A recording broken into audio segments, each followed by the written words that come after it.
नमस्कार, स्वागत है आपका डीडी न्यूज पर। मैं हूं रेशमा आपके साथ और मेरे साथ हैं हमारे इस विशेष बुलेटिन में बीना सिंह। आइए हेडलाइंस पर नजर डालते हैं। थाईलैंड में आयोजित छठे बिम्स्टेक समिट में शामिल हुए प्रधानमंत्री नरेंद्र मोदी। म्यांमार और थाईलैंड में भूकंप के कारण हुई जानमाल की हानि पर जताई संवेदना।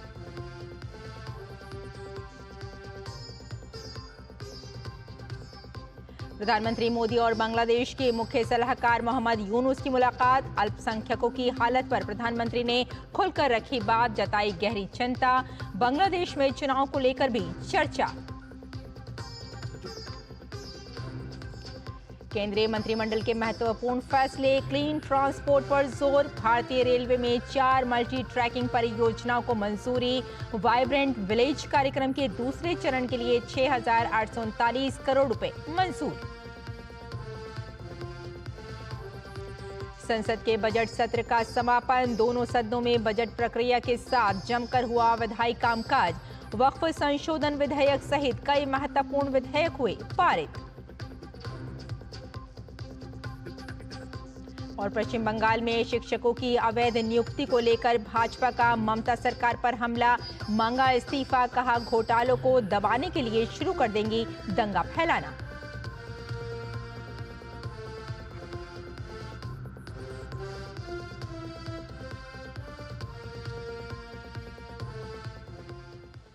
और आइए अब समाचारों पर डालते हैं विस्तार से नजर और सबसे पहले बात करते हैं प्रधानमंत्री के थाईलैंड दौरे की।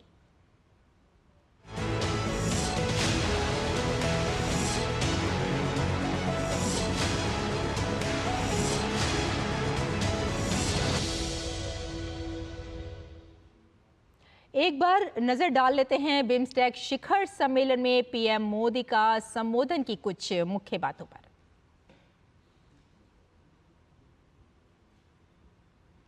छठा बिम्स्टेक शिखर सम्मेलन, प्रधानमंत्री का संबोधन जिसमें था म्यांमार और थाईलैंड में भूकंप के कारण जान माल की हानि पर संवेदना जताई। प्रधानमंत्री नरेंद्र मोदी ने आपदा में घायल हुए लोगों के अच्छे स्वास्थ्य की कामना भी की। बिम्स्टेक दक्षिण एशिया और पूर्व एशिया को जोड़ने वाला सेतु बताया पीएम ने। क्षेत्रीय संपर्क, सहयोग और समृद्धि की नई राहें खोलने के लिए एक प्रभावी मंच। और बैंकॉक विजन 2030 बंगाल की खाड़ी क्षेत्र में समृद्धि, सुरक्षा और समावेशिता के संकल्प को साकार करेगा। होम मिनिस्टर्स मैकेनिज्म को संस्थागत रूप दिया जा रहा है और साथ ही ये भी बताया गया कि साइबर अपराध, सुरक्षा, आतंक के खिलाफ लड़ाई में फोरम की अहम भूमिका को बताया। और इस वर्ष भारत में इसकी पहली बैठक आयोजित करने का प्रस्ताव भी रखा गया। बिम्स्टेक शिखर सम्मेलन में प्रधानमंत्री ने दिया इलेक्ट्रिक ग्रिड इंटरकनेक्शन पर तेजी से काम करने का प्रस्ताव और साथ ही डिजिटल पब्लिक इंफ्रास्ट्रक्चर पर भारत के अनुभवों पर पायलट स्टडी करने का भी प्रस्ताव दिया। यूपीआई और बिम्स्टेक क्षेत्र में पेमेंट सिस्टम के बीच कनेक्टिविटी का प्रस्ताव रखा गया।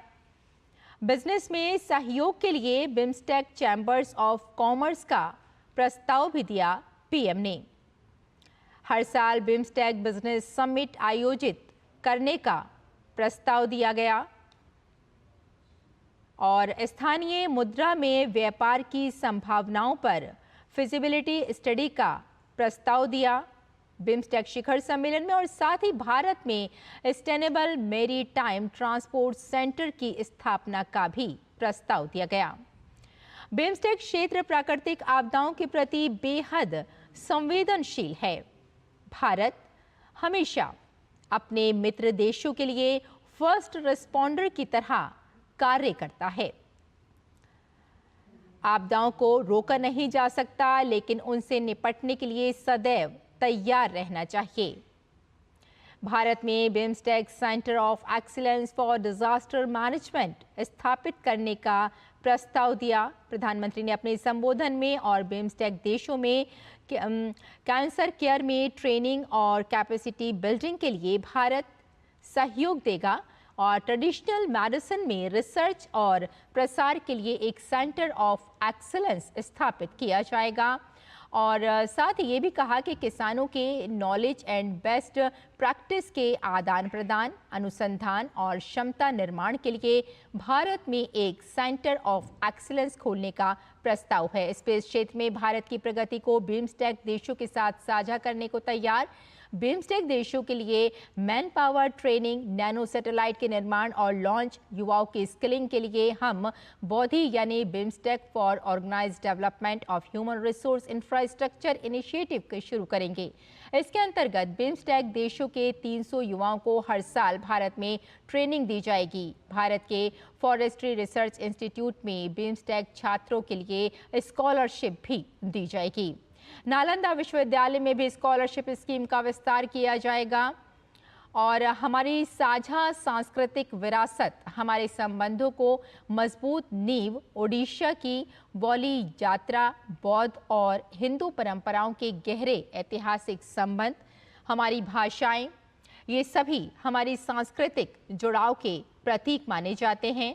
इन संपर्कों को उजागर करने के लिए इस वर्ष भारत में पहले बिम्स्टेक ट्रेडिशनल म्यूजिक फेस्टिवल का आयोजन किया जाएगा। युवाओं के बीच आदान प्रदान बढ़ाने के लिए इस वर्ष बिम्स्टेक यंग लीडर्स समिट आयोजित की जाएगी। बिम्स्टेक हैकाथन और यंग प्रोफेशनल विजिटर्स प्रोग्राम की शुरुआत भी की जाएगी। और खेलों के क्षेत्र में भारत में इस वर्ष बिम्स्टेक एथलेटिक्स मीट आयोजित करने का रखा प्रस्ताव। साथ ही बिम्स्टेक की 30वीं वर्षगांठ के अवसर पर हम पहले बिम्स्टेक गेम्स होस्ट करने की भी घोषणा की प्रधानमंत्री नरेंद्र मोदी ने अपने संबोधन में। और प्रधानमंत्री नरेंद्र मोदी ने थाईलैंड दौरे पर बिम्स्टेक शिखर सम्मेलन से इतर बांग्लादेश के अंतरिम सरकार के मुख्य सलाहकार मोहम्मद यूनुस से मुलाकात की। इस दौरान दोनों नेताओं ने आपसी हितों से जुड़े मुद्दों पर बातचीत की। गौरतलब है कि बांग्लादेश भारत का पड़ोसी देश है और दोनों के बीच आपसी सहयोग से जुड़ी विभिन्न परियोजनाएं जारी हैं।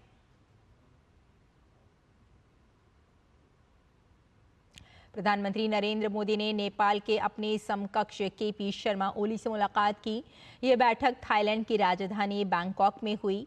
दोनों नेताओं ने द्विपक्षीय सहयोग से जुड़े विभिन्न मुद्दों पर विचार विमर्श किया।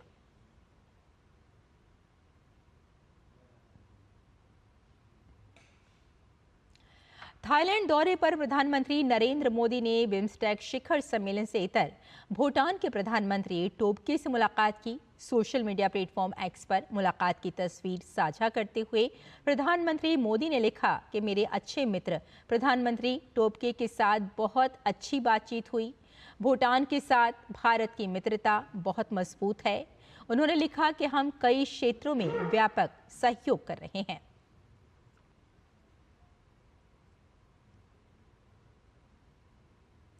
वॉट फोर थाईलैंड के सबसे महत्वपूर्ण मंदिरों में से एक है। 16वीं शताब्दी में निर्मित और ऐतिहासिक रतनकोसिन द्वीप जिले में स्थित सार्वजनिक शिक्षा केंद्र थाई चिकित्सा के लिए प्रमुख स्थल के रूप में जाना जाता है। प्रधानमंत्री ने भी इस मंदिर में जाकर पूजा अर्चना की।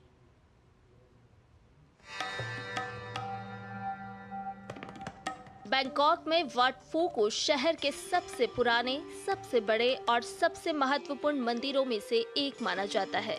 20 एकड़ में फैला ये मंदिर बैंकॉक के शीर्ष पर्यटक आकर्षण के रूप में ग्रैंड पैलेस के बाद दूसरे स्थान पर है। अपनी थाईलैंड यात्रा के दौरान प्रधानमंत्री ने इस मंदिर में जाकर भगवान बुद्ध की पूजा अर्चना की और साथ ही उनसे आशीर्वाद लिया। शांति और सद्भाव का संदेश देते हुए महात्मा बुद्ध वसुदेव कुटुंबकम की भावना के परिचायक रहे हैं। मंदिर परिसर में 1000 से अधिक अन्य बुद्ध प्रतिमाएं रखी गई हैं। यहाँ पर प्रधानमंत्री ने आकर बौद्ध भिक्षुओं के मंत्रोच्चारण को सुनकर आशीर्वाद प्राप्त किया।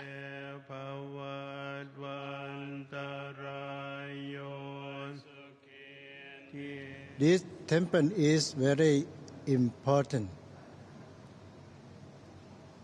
Before that, we called Wat Po.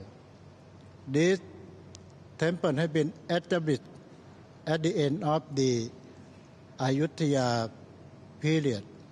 लेटे हुए बुद्ध की मूर्ति वाट फो का प्रभावशाली केंद्र बिंदु है। 150 फीट लंबी और लगभग 50 फीट ऊंची ये मूर्ति दुनिया की सबसे बड़ी और सबसे महत्वपूर्ण लेटे हुए बुद्ध की मूर्तियों में से एक मानी जाती है। राजसी लेटे हुए बुद्ध की प्रतिमा देखने लायक है और मंदिर के मैदान भी एक सुंदर शांतिपूर्ण सैर प्रदान करते हैं। लेटे हुए बुद्ध के चारों ओर एक गलियारा है जिसमें 108 कांस्य कटोरे हैं, जिनमें से प्रत्येक बुद्ध की 108 शुभ विशेषताओं में से एक का प्रतिनिधित्व करता है। ऐसा माना जाता है कि इन कटोरों में सिक्के दान करने से धन और समृद्धि आती है।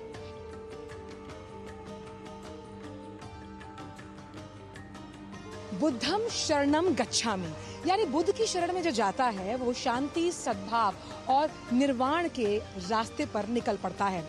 वर्ल्ड यूनेस्को हेरिटेज की धरोहर में शामिल वॉट फू का ये मंदिर बैंकॉक के सबसे प्राचीनतम मंदिरों में से एक है, जहां पर प्रधानमंत्री ने पूजा अर्चना की है और विश्व शांति का संदेश दिया। कैमरा पर्सन सेंथिल के साथ Anchal Gulati Gumber, Bangkok, Thailand, Wat Pho temple, DD News. और विदेश मंत्रालय ने प्रधानमंत्री के थाईलैंड दौरे को लेकर प्रेस वार्ता की। प्रधानमंत्री नरेंद्र मोदी ने बिम्स्टेक समिट से इतर बांग्लादेश सरकार के मुख्य सलाहकार मोहम्मद यूनुस से द्विपक्षीय मुलाकात की थी।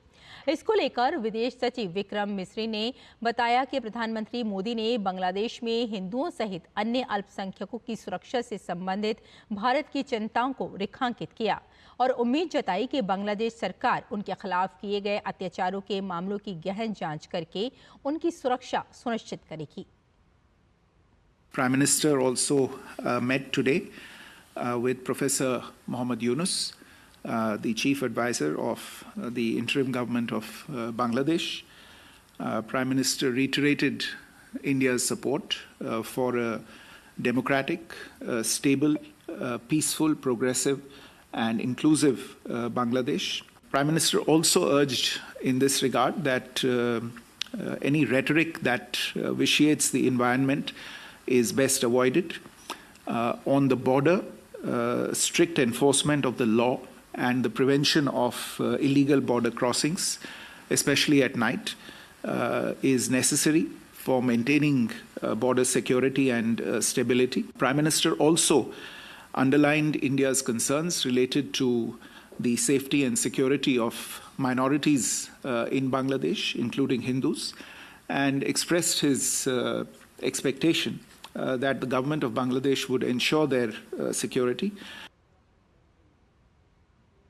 विदेश सचिव विक्रम मिस्री ने बताया कि म्यांमार के वरिष्ठ जनरल मिन आंग हलाइंग से मुलाकात के दौरान प्रधानमंत्री मोदी ने म्यांमार में भूकंप से हुई क्षति पर शोक व्यक्त किया। उन्होंने बताया कि प्रधानमंत्री ने म्यांमार में लोकतांत्रिक प्रक्रिया की शीघ्र बहाली के महत्व को भी रेखांकित किया। The Prime Minister offered condolences at the loss of life and the damage caused by the recent earthquake in Myanmar. The two sides exchanged views on India's ongoing efforts under Operation Brahma. The Prime Minister also underlined the importance of early restoration of the democratic process in Myanmar, including through credible and inclusive elections. And both leaders also agreed on the importance of cooperating on matters such as activities of insurgent groups along the borders, transnational crimes, and human trafficking also along the India-Myanmar border. और संसद की कार्यवाही अनिश्चित काल के लिए स्थगित हो गई है। लोकसभा अध्यक्ष ओम बिरला ने सदन की कार्यवाही अनिश्चित काल के लिए स्थगित करते हुए कहा कि लोकसभा में इस सत्र के दौरान वक्फ संशोधन विधेयक सहित कुल 16 विधेयक पारित किए गए। उन्होंने विपक्षी सदस्यों के शोरगुल और नारेबाजी के बीच कहा कि बजट सत्र में 26 बैठकें हुई तथा कुल उत्पादकता 118% से अधिक रही। राष्ट्रपति द्रौपदी मुर्मू के अभिभाषण पर धन्यवाद प्रस्ताव पर चर्चा में 173 सदस्यों ने भागीदारी की। ओम बिरला ने कहा कि सदन में केंद्रीय बजट पर चर्चा में 169 सदस्यों ने भाग लिया। वहीं सत्र के दौरान 10 सरकारी विधेयक पुनः स्थापित किए गए और वक्फ संशोधन विधेयक 2025 सहित 16 विधेयक पारित किए गए।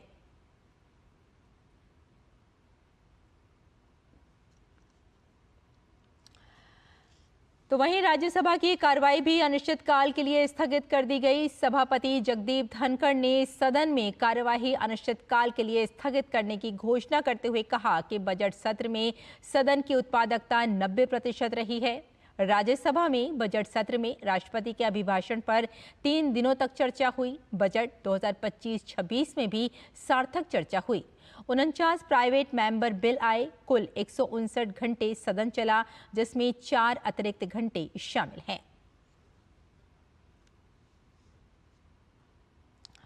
लोकसभा अध्यक्ष ओम बिरला ने कांग्रेस संसदीय दल की प्रमुख सोनिया गांधी का नाम लिए बिना कहा कि वक्फ संशोधन विधेयक पर उनकी टिप्पणी दुर्भाग्यपूर्ण और संसदीय मर्यादा के अनुरूप नहीं है। राज्यसभा सदस्य सोनिया गांधी ने आरोप लगाया था कि वक्फ संशोधन विधेयक 2025 को जबरन पारित कराया गया और ये विधेयक संविधान और सरेआम हमला है।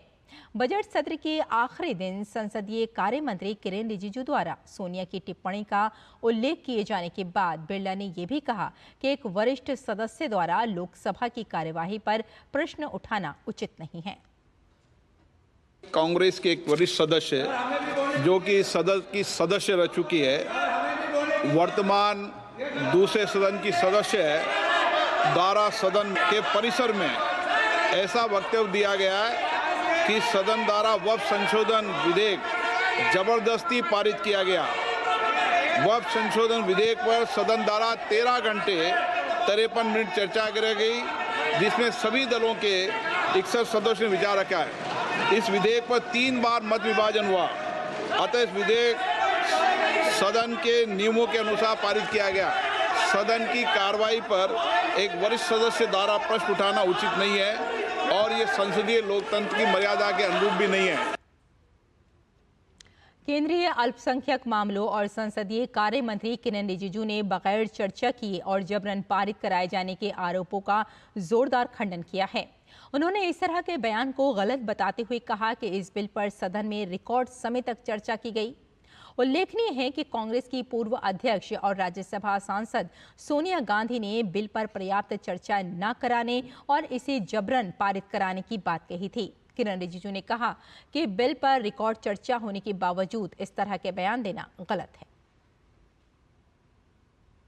वक्फ अमेंडमेंट बिल में पुराना रिकॉर्ड जो एस्मा एक्ट पे चर्चा हुई थी 1981 में 16 आवर्स 51 मिनट्स डिस्कशन हुआ था, इसको रिकॉर्ड तोड़ कर कल राज्यसभा में 17 आवर्स 2 मिनट्स चर्चा करके हिस्टोरिक सबसे लंबी चर्चा आज तक किसी बिल में पारित हुआ। कई सांसद मेरे पास आए थे, आकर के मुझे कहा कि दूसरे सदन के एक सदस्य ने इतना मेहनत करने के बावजूद भी ये एलिगेशन लगाया कि बिना चर्चा बुलडोज करके बिल पास किया गया है।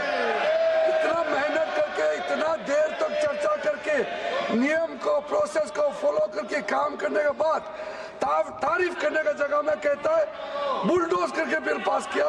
उसके लिए मैं अध्यक्ष जी आपको अनुरोध करता हूँ, आप थोड़ा एप्रोप्रिएट एक रूलिंग ऑर्डर देना चाहिए। प्रधानमंत्री नरेंद्र मोदी की अध्यक्षता में आर्थिक मामलों की मंत्रिमंडल समिति ने रेल मंत्रालय की 4 परियोजनाओं को मंजूरी दे दी है, जिनकी कुल लागत लगभग 18,658 करोड़ रुपए है। महाराष्ट्र, उड़ीसा और छत्तीसगढ़ के 15 जिलों को कवर करने वाली ये 4 परियोजनाएं रेलवे के मौजूदा नेटवर्क को लगभग 1,247 किलोमीटर तक बढ़ा देंगी। इन परियोजनाओं में ओडिशा से संबलपुर जरापदा और तीसरी और चौथी लाइन ओडिशा में झारसुगुड़ा सासोन और तीसरी और चौथी लाइन छत्तीसगढ़ में खरसिया नया रायपुर और साथ में परमल कसा 5वीं और 6वीं लाइन और महाराष्ट्र में गोंदिया बल्हारशाह लाइन को दोहरीकरण शामिल है। कैबिनेट के फैसलों की जानकारी देते हुए केंद्रीय मंत्री अश्विनी वैष्णव ने बताया कि ये परियोजनाएं यात्रा सुविधा में सुधार लाएंगी, लॉजिस्टिक लागत व तेल आयात को कम करेंगी और कार्बन डाइऑक्साइड के उत्सर्जन में कमी लाएंगी।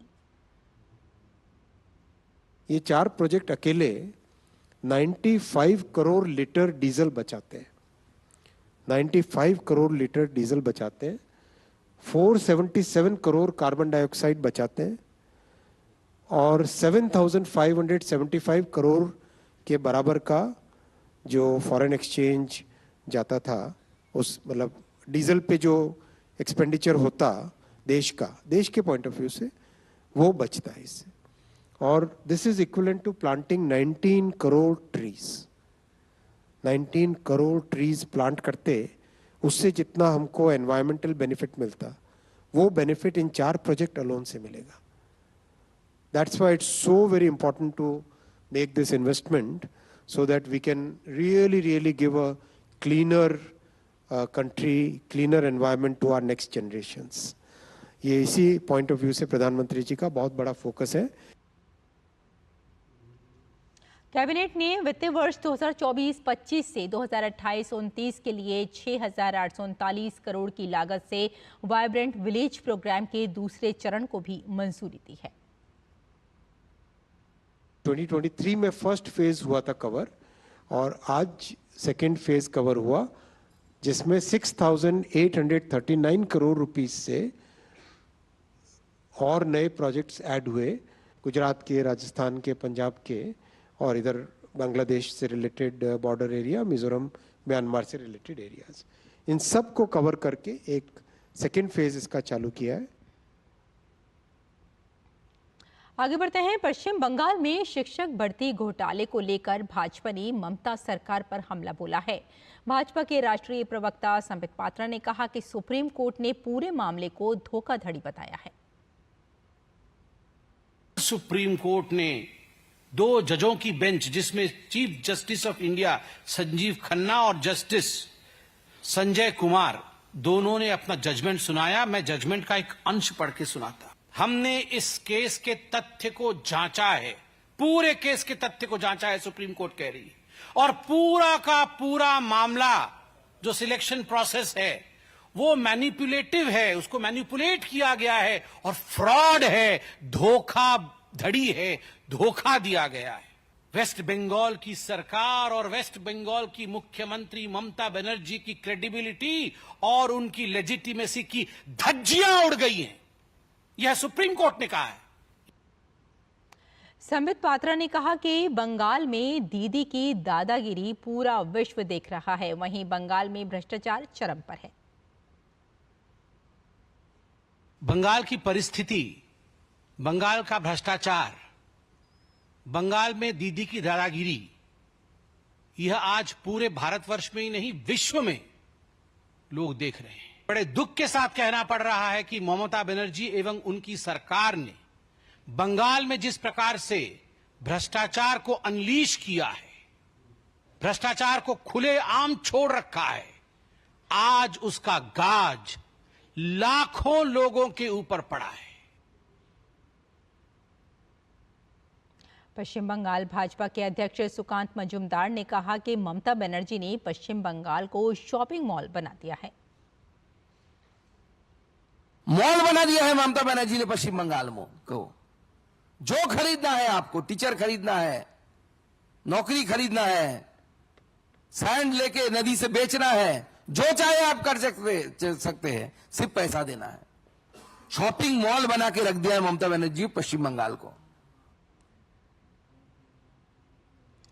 हिंदी सिनेमा को अपनी फिल्मों के माध्यम से देशभक्ति का पाठ पढ़ाने वाले मनोज कुमार का आज मुंबई में निधन हो गया।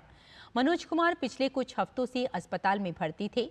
मनोज कुमार का जाना भारतीय सिनेमा के लिए बहुत बड़ी क्षति है, एक युग का अंत है। मनोज कुमार के निधन पर उनके बेटे कुणाल गोस्वामी ने कहा कि मनोज कुमार का अंतिम संस्कार कल होगा।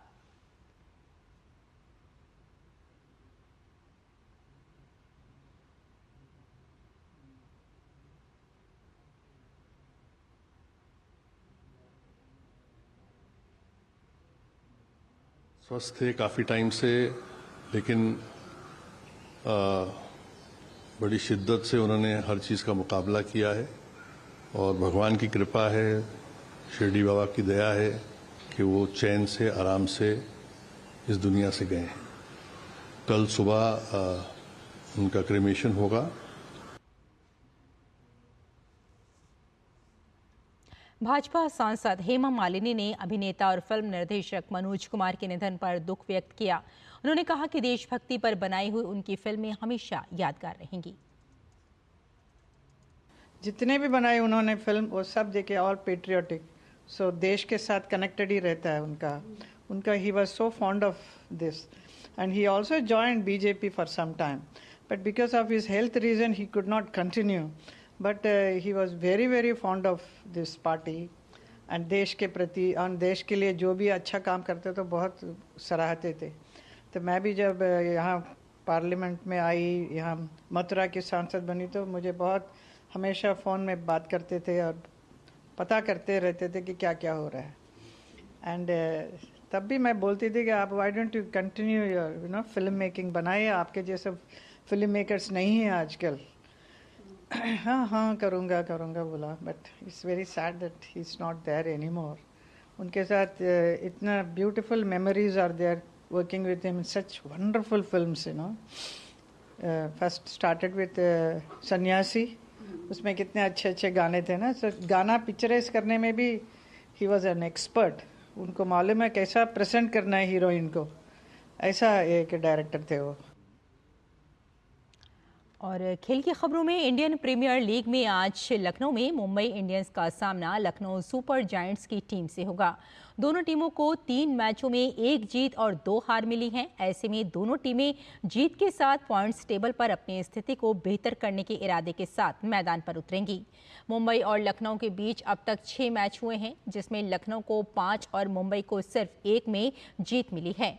एक रोचक तथ्य ये भी है कि मुंबई इंडियंस ग्रुप मैचों में अब तक लखनऊ सुपर जायंट्स को नहीं हरा पाया है।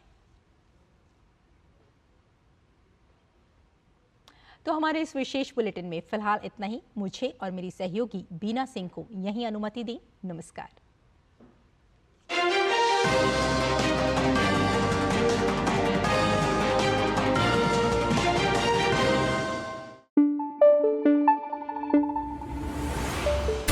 Thank you.